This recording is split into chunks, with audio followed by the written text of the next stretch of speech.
So this is what we have now. I removed the altitude. Once I found out that A was greater than the height and less than side B, I have two triangles. So I draw my two triangles here. Notice how I found them again. I'm swinging side A through, and it's going to hit this twice because it's going to go over this altitude, but it's not going to quite reach because it's less than B. So it's not going to go around A, in other words. So that's what I get. I get these two triangles. Just to save some space, I'm going to erase that now. So I'm going to start to work away. Well, here is this triangle. I'll call this the big triangle, the outline triangle. How do I know?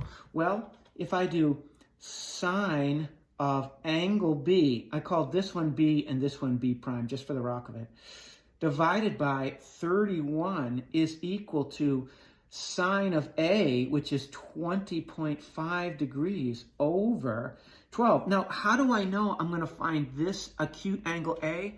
Because of the restrictions on inverse sine. Look at this B prime angle. It's obtuse. I'm never going to be able to find that using the law of sines. So I'll have 12 sine B equals 31 sine 20.5 degrees, which means sine of B equals 31 sine 20.5 degrees divided by 12.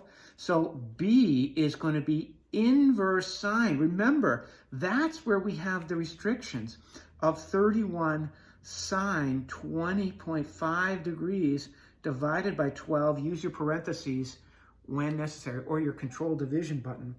And when you do that, you get 64.8 degrees. So I just found this one here, 64.8 degrees. Now, look what we have here. This we've created in the isosceles triangles.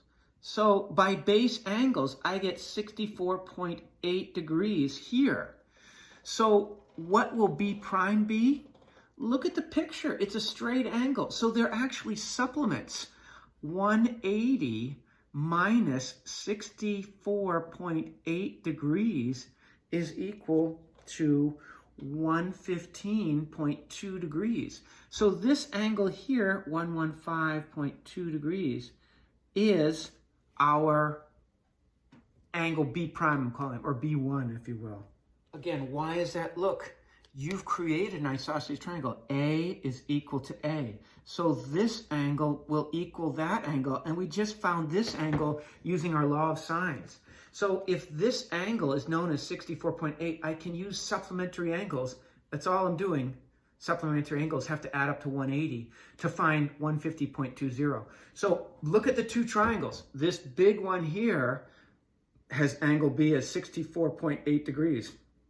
This smaller one inside has angle B, I'll call it B prime, as 115.2 degrees. Now, you could use the rest of the law of sines to figure out all the rest for the two different triangles. I won't do that because we've done the major lifting here already.